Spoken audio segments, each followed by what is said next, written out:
देस देस मेरी लाडो। तुम ही बताओ कि मैं क्या करता। तुम्हें क्या लगता है कि मैं जो कुछ भी कर रहा हूं अपनी मर्जी, अपनी खुशी से कर रहा हूं? अगर हमें इस कस्बे में रहना है ना, तो हमें वही करना होगा जो यहाँ के लोग चाहते हैं। एक बात मैं जानती हूँ कि मैं चुप नहीं बैठूंगी। मैं कुछ ना कुछ जरूर करूंगी, और मुझे क्या करना है वो मैं डिसाइड करूंगी। यहाँ पर जो लड़कियों के साथ अत्याचार हो रहा है ना, वो मैं बैठे बैठे इस तरह नहीं देखूंगी। रिलैक्स बेटा, रिलैक्स। थोड़ा अंदर आओ, अंदर। पापा, मुझे तो समझ में नहीं आता, मेरे पापा होते हुए ये बात आप कैसे मान सकते हैं कि यहाँ सोनोग्राफी मशीन लगी? अरे मेरी बात तो सुनो। बैठो। नहीं पापा। बैठो, मैं कहता हूँ ना, बैठो। अपने गुस्से पर काबू रखो और शांति के साथ बैठो। मैं तुम्हारे लिए पानी लेकर आता हूँ। पता नहीं कैसे कैसे लोग रहते हैं यहाँ पर। डॉक्टर साहबा, तुम यहाँ की डॉक्टर हो? तुमने मुझे बताया नहीं कि तुम डॉक्टर हो। प्लीज प्लीज मुझे बचा लो। मैं मरना नहीं चाहता। अभी तो मेरे खेलने कूदने के दिन है, इस दुनिया को देखने के दिन है, जीने के दिन है, और ये सारे दिन देखने के पहले ही मेरी तो जिंदगी की रात हो रही है। पापा ये क्या हुआ? अंकल जी प्लीज आप बीच में मत आइए,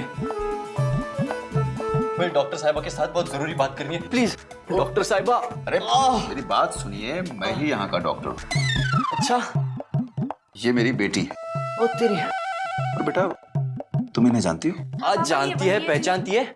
अंकल जी मैं वही हूँ जिन्होंने इन्हें और इनकी बहन को गुंडों से बचाया था। तुमने बताया नहीं मेरे बारे में। मैंने अपने जान पर खेलकर इन्हें बचाया। बताया था। तुमने तारीफ भी नहीं की मेरी। अरे भाई, की थी आपकी तारीफ। अच्छा, मेरा मतलब है आपके बारे में बताया था। मैं खुद आपसे मिलना चाहता था। क्यों? हम पर तुम्हारे बहुत एहसान है। वो तो है। समझ में नहीं आता कैसे चुकाऊं। एक काम कीजिए अंकल, प्लीज इस दर्द को दूर कीजिए, वो भी फ्री में। वो क्या है कि चूजा पकड़ने के भागदौड़ में मेरे पैसे सारे गिर गए। अब मैं घर तो जा सकता था, पर ये अचानक दर्द। अरे भाई, पैसों की चिंता बिल्कुल मत करो। चलो उस तरफ लेट जाओ, मैं तुम्हें चेक करता हूँ। चलो। हाँ तो चलिए, मैंने कब इनकार किया है? यहाँ? हाँ, यहाँ पर।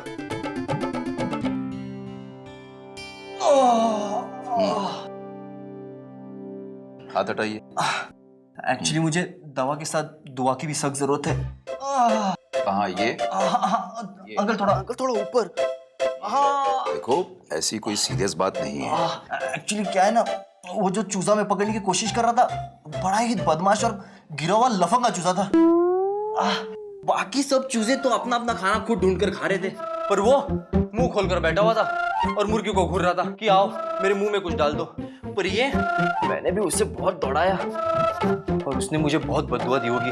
अब उस बद्दुआ को कैंसिल करने के लिए मुझे दुआओं की तो जरूरत है ना।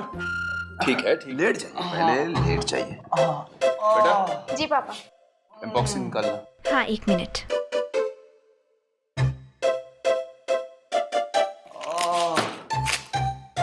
ये लीजिए। उसके बाद ये इंजेक्शन लगते ही तुम्हें फौरन आराम मिल जाएगा। इंजेक्शन? नहीं डॉक्टर जी, इंजेक्शन की जरूरत नहीं है, मैं दर्द सह लूंगा। नहीं तो आप कुछ टैबलेट दे दीजिए, खाने वाली कोई भी आइटम चलेगी, इंजेक्शन मत दीजिए। जी मुझे बचपन से है ना, सुइयों से और चूहों से बड़ा डर लगता है। वो क्या हुआ ना, जब मैं छोटा बच्चा था तब एक डॉक्टर ने ऐसी सुई चुभा दी मानो जैसे तलवार घुसेड़ दी हो। और चूहे तो मेरी जिंदगी के सबसे बड़े विलन हैं। मैं जब 21 साल का था और जर्मनी में पढ़ाई कर रहा था, तभी एक जर्मन चूहे ने सोते हुए मेरी नाक काट ली। तब से मुझे इन दोनों चीजों का बहुत डर लगता है। नहीं, मैं डरता नहीं हूं। वैसे तो मेरे दोस्त हमेशा कहते रहते हैं कि चीची। हाँ।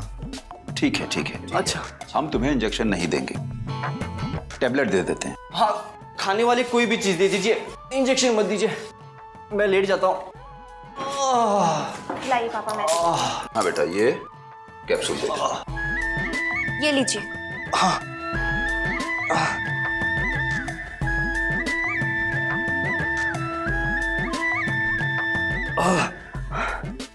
थैंक यू, कुछ तो खाने मिला। मतलब ये है कि मैं जब भी कोई काम करता हूं पूरे दिल से करता हूं, पूरा दिल लगा के करता हूं। बस वो चूजा पकड़ने के पीछे इतना बिजी हो गया कि खाना ही नहीं खाया। वैसे आपने खाना खा लिया? खाना अभी नहीं, खाना तो हमने नहीं खाया है। अच्छा, वैसे तुम चाहो तो हमें ज्वाइन कर सकते हो। क्यों नहीं अंकल, बिल्कुल बिल्कुल, मैं तो वैसे भी आपके साथ आने वाला था। अच्छा हो आपने पूछ लिया। आपके तो पेट में दर्द है ना? गायब हो गया जी, एकदम उड़नचू। कमाल के डॉक्टर हैं आप, एकदम ब्रिलियंट। अब खाना खाने चले, बहुत भूख लगी है। हाँ हाँ बिल्कुल, चलो बेटा।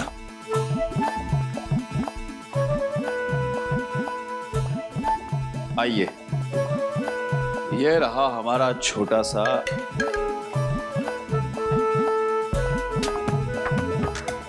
वाह अंकल, वाह। हम ही आज तो, हम ही आज तो, हम ही आज तो। इसका मतलब ये हुआ कि अगर स्वर्ग है तो यही है जी।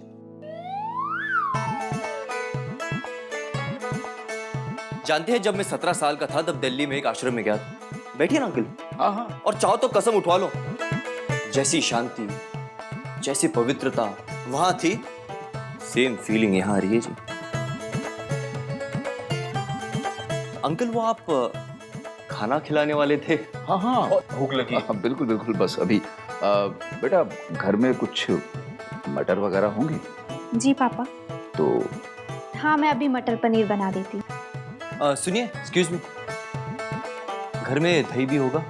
मटर पनीर में दही नहीं डलता। वो तो मुझे भी पता है, पर लस्सी में तो डलता है। थोड़ा वो भी बना दीजिए। क्या है ना, खाने के साथ अगर लस्सी हो तो उसका मजा ही कुछ और है। और सुनिए, आपके यहाँ घर आए मेहमान को शरबत पूछने का रिवाज नहीं है क्या? गला बड़ा सूख रहा है अंकल जी। वो क्या है ना, उस चूजे ने आज बहुत दौड़ाया। भगवान करे अगर वो मेल हो तो बड़ा होकर उसका चिकन बन जाए, और अगर फीमेल तो अंडे ही ना दे पाए।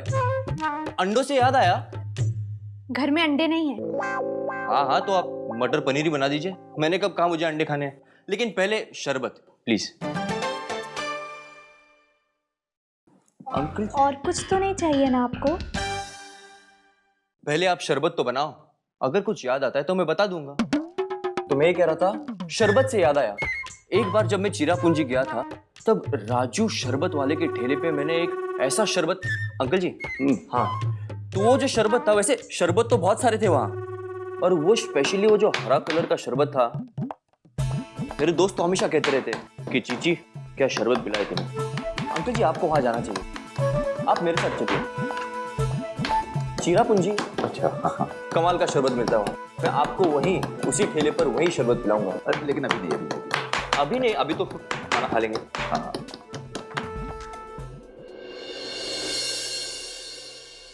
अरे भाई, घर में कोई है? आओ जी दरोगा जी, आओ आओ आओ। राम राम यशपाल। राम राम जी, बैठो जी बैठो। आजा भाई। अरे 2 प्याली चाय चढ़ा दियो। ओए, जब चाय के लिए चूल्हा जल ही रहा है तो थोड़ा हलवा बनाने को भी बोल दो। अच्छा, झूठ बोलूं तो जुबान जल उठे। सुबह से हलवा खाने की बड़ी तमन्ना जुड़ी है मन में मेरे। अरे एक मिनट भाई, हलवा भी। अरे रुक जा मेरे भाई। अल्लाह राम जी, ये मीठा खिला खिला के आप हमें भी शुगर करवा दोगे? देखो भाई, मैं सिर्फ मीठा नहीं खा सकता, कुछ नमकीन हो तो वो भी बोल दो, क्योंकि तीखा और मीठा जब जुबान पे एक साथ चढ़ता है ना तो माँ कसम रस आ जाता है। साथ में नमकीन भी ले आइयो। और बताओ जी। यशपाल भाई, नाश्ता तो हम रोज ही कर लेते हैं। बड़े बूढ़े कह गए हैं कि जब सारे भाई मिलके एक ही थाल में खाते हैं ना तो उससे प्यार बढ़ता है। तो बता भाई, मुर्गा कब कटवा रहा है? अरे आप जब बोलो तब। मगर एक काम करता मेरा। हाँ जी। वो जो कमिश्नर साहब के यहाँ मुझे लेके बवाल हुआ था ना, वो थोड़ा देख लेना। मतलब तू उसकी चिंता छोड़ दे भाई, आज से तू हमारा भाई है। अरे ये तो डॉक्टर की छोरी ने फसाद करवा दिया, इस चक्कर में हमें आना पड़ रहा है। नहीं तो भाई अभी तू जाके हमारी आंखों के सामने खून भी कर देगा ना तो हम आंखें नहीं खोल लेंगे। अरे कमिश्नर साहब को तो हम संभाल लेंगे, टेंशन तो अम्मा जी का है, उनको भड़क नहीं पड़नी चाहिए। जाके वहां भोग मत देना कि तुम्हारे यहाँ चाय कॉफी के लिए आते रहते हैं। अरे ऐसे कैसे भोग देगा है भल्लाराम जी? अरे शक्ल से बावली बूझ लगता है पर है नहीं। अरे इसे भी पता है कि अम्मा जी के दिल का और घर का दरवाजा हमारे लिए सदा खुला है? ये तो भाई जी के लिए हमारा प्यार है जो हम यहाँ आ जाते हैं कुछ खाने पीने, वरना हमारे पास टाइम ही कहाँ है भाई। ये भाई से मारा? हाँ जी। तो बहन की शादी के लिए मदद ना करेगा क्या? बिल्कुल करेगा। मदद? मैं समझाता हूँ यशपाल भाई, मैं समझाता हूँ। दरअसल बात क्या है कि हमारे बल्लाराम जी की बहन की शादी है और तुम जानते हो शादी का खर्च भाई द्रौपदी की साड़ी की तरह होता है, जितना खींचो उतनी फैलती चली जाती है। ज्यादा मदद की जरूरत ना है, सिर्फ 5000। 5000? अरे तू घबरा क्यों रहा है? रिश्वत थोड़ी ना मांग रहे हैं, उधार समझ के दे दे, जब हमारे पास आओगे लौटा देंगे। 5000 मैंने जिंदगी में एक साथ कभी देखे भी ना है। यही बात मैंने भल्लाराम जी को बोली थी, नहीं बोली थी कि गरीब आदमी है 5000 रुपए कहाँ से लाओगा? अरे 3-4 हजार की बात होती, मना थोड़ा करता भाई, दे देगा ना 3-4 हजार। 3-4 हजार रुपए भी कहाँ से? देखो मेरी मारी बहन थारी बन नहीं है के? पड़ोसी से मान चोरी कर कहीं से तो ला 5000 रुपए। कहाँ से चोरी करते हो? मैं समझाता हूँ, रुक। राम जी, गरीब आदमी मुसीबत में है, 1000 में मान जाओ। देखा भाई, पटा लिया ना, थारी ना मारी, 1000 में पक्की। 1000? हाँ भाई देखो ऐसा है, अंदर जाके तलाशी ले लो, 200 रुपए से ज्यादा अगर मिल जाए तो तुम्हारे। 200 रुपए? फ्यूचर लागत चाहिए, जो मिल जाए सो अच्छा। हाँ ठीक है जी, शादी का मामला है, जो भी दे दो सब ठीक है, लेकिन गलत फहमी में मत रहना। जिस दिन हमारे पास पैसे आए एक एक पैसा चुका के जाएंगे हम। हाँ, और एक बात और, अम्मा जी तो ये बड़ी बात मत बताइए। अरे कैसी बात कर रहे हैं? एक मदद और कर दो मेरी, जो डॉक्टर की छोरी मेरी लुगाई से मिलने से रोक दो। जब भी मिले उसके दिमाग में आग भर दे। यकीन नहीं मानोगे, पहले इसकी चूई निकलती थी और अब शेरनी बने फिरे। तू चिंता मत कर भाई, खुला खा नंगा ना, समझ ले यो काम भी हो गया। अरे आज के बाद वो छोरी तेरी बहू के आसपास दिख जाए तो हमारा नाम बदल दियो। क्यों बल्लाराम जी? पक्का? अरे चाय हलवा तो ना आया, पानी तो पिला दे अब। हाँ। अरे जिंदा है कि मर गई? तो कितनी देर और लगावेगी? कुछ बचा? नहीं, मजा आ गया। कमाल का लंच कराया आपने अंकल जी। रियली? सीरियसली बहुत ही अच्छा था, माइंड ब्लोइंग। वैसे और एक तारीफ करूं आपकी, आप है ना डॉक्टर बड़े कमाल के हो। सीरियसली मजाक नहीं कर रहा हूं, मैंने बड़े बड़े डॉक्टर देखे आज तक, लेकिन आप जैसा कहीं नहीं। मतलब मेरा पेट दर्द आपने यूं ही गायब कर दिया, बिना एक भी इंजेक्शन लगाए, वो भी सिर्फ एक टैबलेट के साथ। हैट्स ऑफ अंकल जी, सीरियसली हैट्स ऑफ। अरे अब आप क्यों परेशान हो रही है? मैं आपकी भी तारीफ करने ही वाला था। वैसे आप खाना बड़ा कमाल का बनाती है, सीरियसली। और वो जो मटर के साथ पनीर आ रहा था, ओहो हो, माइंड ब्लोइंग कॉम्बिनेशन। ऐसा लग रहा था जैसे ताजमहल के साइड में कुतुब मीनार खड़ा हो। ये लीजिए, टेरिफिक कॉम्बिनेशन जी, टेरिफिक। कभी आऊंगा खाना बनाना सीखने। वो क्या है ना, मुझे खाना बनाना नहीं आता। हाँ, बनाना खाना आता है। जोक है, हंसो ना यार। इनको तो जोक सुनाना ही फिजूल है, कभी हंसती नहीं है। वैसे मैं ये रख लूं? Thank you. ये भी ले लेता हूं। क्या है ना, रास्ते में अगर भूख लगी तो वापस तो नहीं आ सकता। अब मैं आपका वक्त नहीं लूंगा, मैं चलता हूं। Thank you very much uncle ji, चलता हूं। बहुत नहीं अंकल जी आप बैठिए, बहुत मजा आया, फिर मिलेंगे। Thank you, bye bye. कितना बोलता है ये लड़का, सर खा गया। बेटा कुछ लोगों को ज्यादा बात करने की आदत होती है, लेकिन कहते हैं कि जो लोग ज्यादा बात करते हैं वो दिल के बहुत अच्छे होते हैं। डरना तो हमें उनसे चाहिए बेटा जो मन ही मन में बहुत कुछ छिपाए बैठे हैं।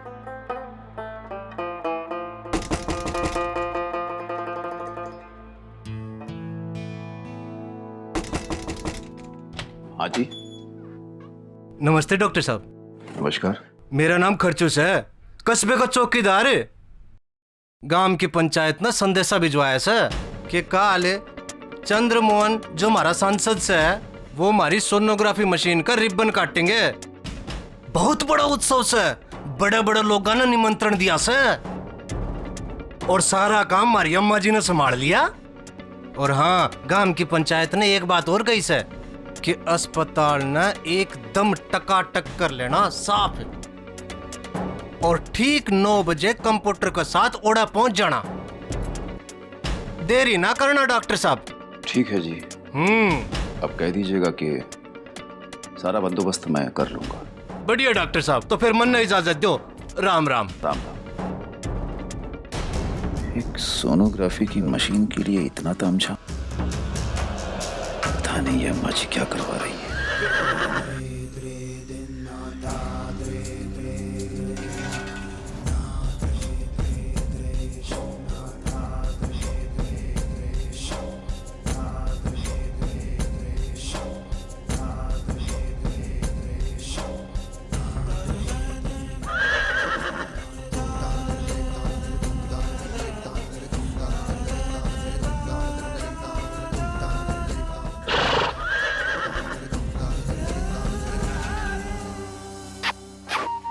सगरे घोड़े अम्मा जी आपके काबू में हमें। अरे उनने कह दे ढंग से खिलावे, चना गुड़ो अच्छा डाला करें, कमजोर हो रहे हैं सारे। अम्मा जी। अम्मा जी।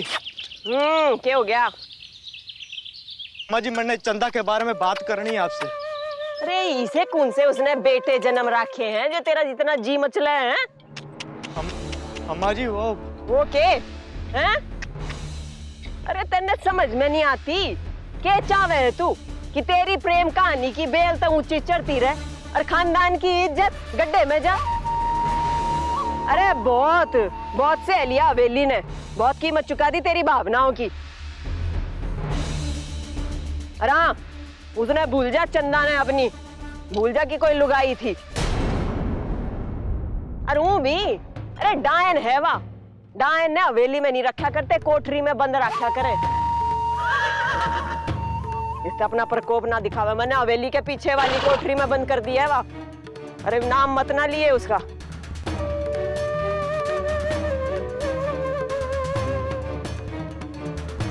और सुन, तन्ने चिंता करने की जरूरत को ना, तू अकेला को ना रहे, तेरे लिए ढूंढ दूंगी मैं कोई। हाँ, कोख दूसरी होगी, तेरा वंश बढ़ान के लाई।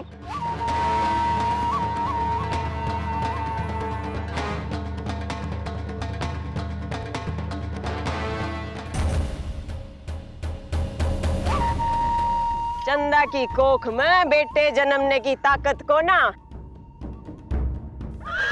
नहीं अम्मा जी नहीं, पर मैं चंदा के गलों रहना चाहूँ। अरे तेवर किसने दिखा रहा है? तू, तेरी बात समझ में नहीं आई? तू मेरी आंखों का तारा है, तारा बनकर रह, किरकिरी बनने की जरूरत को ना। और जो कुछ भी कहा है ना मैंने, खानदान और तेरी भलाई है उसमें। चल हसीना।